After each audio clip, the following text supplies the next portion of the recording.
নমস্কার বন্ধুরা, বং অ্যাপেটাইটে সকলকে স্বাগত জানাই। আজকে রান্না করব লোটে মাছের ঝুড়ি। লোটে মাছের ঝুড়ির জন্য আমাদের লাগছে রসুন, পেঁয়াজ, আলু, কাঁচা লঙ্কা। প্রথমেই কড়াইতে সর্ষের তেল দিয়ে তেল গরম হলে 1 চামচ কালো জিরে দিয়ে পেঁয়াজ কুচি দিয়ে দেব।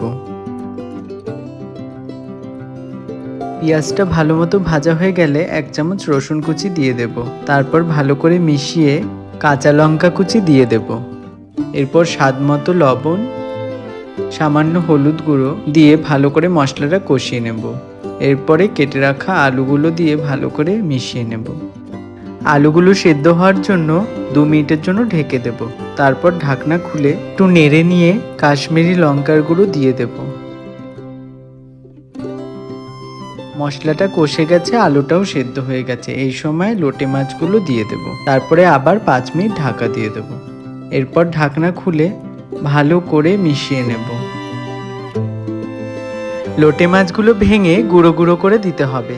আবার 5 মিনিট ঢেকে দেব। 5 মিনিট হয়ে গেছে, ঢাকনা খুলে ভালো করে মিশিয়ে নেব।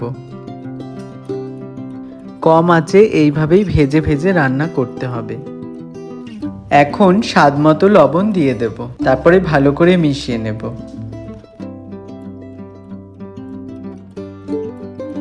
এবার অল্প চিনি দিয়ে আবারও ভালো করে মিশিয়ে নেব। সবার শেষে অল্প ধনেপাতা কুচি ওপর থেকে দিয়ে দেব। তারপর ভালো করে মিশিয়ে নিলেই তৈরি লোটে মাছের ঝুড়ি। আর এই লোটে মাছের ঝুড়ি বাঙাল বাড়ির একটি বিশেষ পদ। খেতে কিন্তু দারুণ হয়েছে। রেসিপিটি কেমন লাগলো অবশ্যই জানান। আর ভালো লাগলে like, comment, share and subscribe Bong appetite.